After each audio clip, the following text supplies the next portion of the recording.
ഇന്നത്തെ നമ്മുടെ റെസിപ്പി എന്ന് പറയുന്നത് മത്തി പീര പറ്റിച്ചതാണ്. ചെറിയ മത്തിയിലേക്ക് പച്ചമുളകും ഇഞ്ചി വെളുത്തുള്ളി കൊച്ചുള്ളിയൊക്കെ ചേർത്ത് പച്ചമാങ്ങയൊക്കെ ഇട്ട് വറ്റിച്ചെടുക്കുന്ന ഒരു ഐറ്റമാണ്.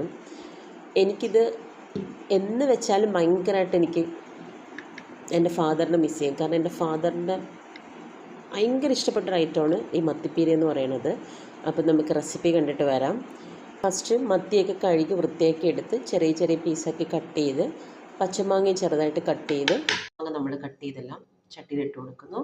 അതിനുശേഷം നമ്മൾ തേങ്ങ, പച്ചമുളക്, ഇഞ്ചി, വെളുത്തുള്ളി, ചെറിയ ഉള്ളി എല്ലാം കൂടെ ചെറുതായിട്ട് അരിഞ്ഞിട്ട് അതിലേക്ക് മഞ്ഞൾപ്പൊടി ഇട്ട് കൊടുക്കണം.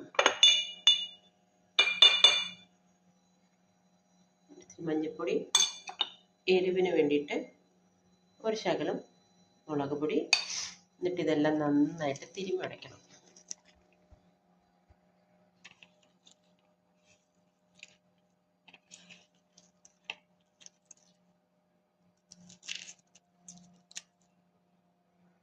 ഇതിലേക്ക് പുളി ഇട്ട് കൊടുക്കാം. തിരുമ്മി വെച്ചിട്ട് അരപ്പിട്ട് കൊടുക്കാം.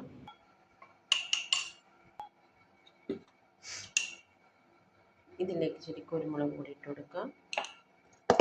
ദെൻ ആവശ്യത്തിനുള്ള ഉപ്പിട്ട് കൊടുക്കാം.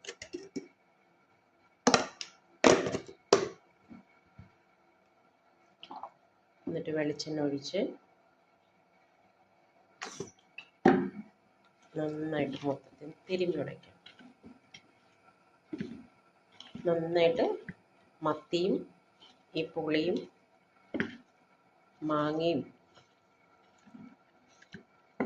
തേങ്ങ എല്ലാം കൂടെ നന്നായിട്ട് മിക്സ് ആകുന്നുണ്ടെങ്കിൽ നന്നായിട്ടൊന്ന് ഇളക്കി കൊടുക്കണം. എന്നിട്ട് തേങ്ങയൊക്കെ ഇട്ട് ആ പാത്രത്തിലേക്ക് ഒരു ഇത്തിരി വെള്ളം കൂടെ ഒഴിച്ചിട്ട് നന്നായിട്ട് ഇളക്കി അടുപ്പിലേക്ക് വെച്ച് വേവിക്കാം.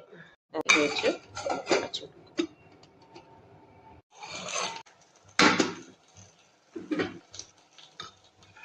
ഇത് വെന്ത് വരുമ്പോഴത്തേക്ക് അടപ്പൊക്കെ മാറ്റി നന്നായിട്ടൊന്ന് ഇളക്കി കൊടുക്കാം. ഈ സമയത്ത് ഉപ്പിൻ്റെയൊക്കെ കുറവുണ്ടെങ്കിൽ ആവശ്യത്തിനുള്ള ഉപ്പ് ചേർത്ത് കൊടുക്കാം. ഇപ്പം നമ്മുടെ മാങ്ങയൊക്കെ ചെറുതായിട്ടൊന്ന് വെന്ത് വന്നിട്ടുണ്ട്. എന്നിട്ട് വീണ്ടും അടച്ചു വയ്ക്കും ചെറിയ തീയിൽ. ഒരു 5 മിനിറ്റ്സ് കഴിയുമ്പോഴത്തേക്ക് ഇത് വീണ്ടും തുറന്ന് ഇപ്പം മാങ്ങയും പുളിയൊക്കെ നന്നായിട്ട് വെന്തിട്ടുണ്ട്. എല്ലാം കൂടെ ഒന്ന് കൂട്ടി യോജിപ്പിച്ചിട്ട് ഇത്തിരി കറിവേപ്പിലയിട്ട് പച്ചവെളിച്ചെണ്ണ ഒഴിച്ച് അടച്ചു വെച്ച് ഫ്ലെയിം ഓഫ് ചെയ്യാം. അപ്പോഴും ഞാനിടുന്ന റെസിപ്പീസൊക്കെ ഇഷ്ടപ്പെടുന്നുണ്ടെങ്കിൽ പ്ലീസ് സപ്പോർട്ട് മൈ ചാനൽ. പുതിയൊരു വീഡിയോ ആയിട്ട് നമുക്ക് വീണ്ടും കാണാം. ബൈ.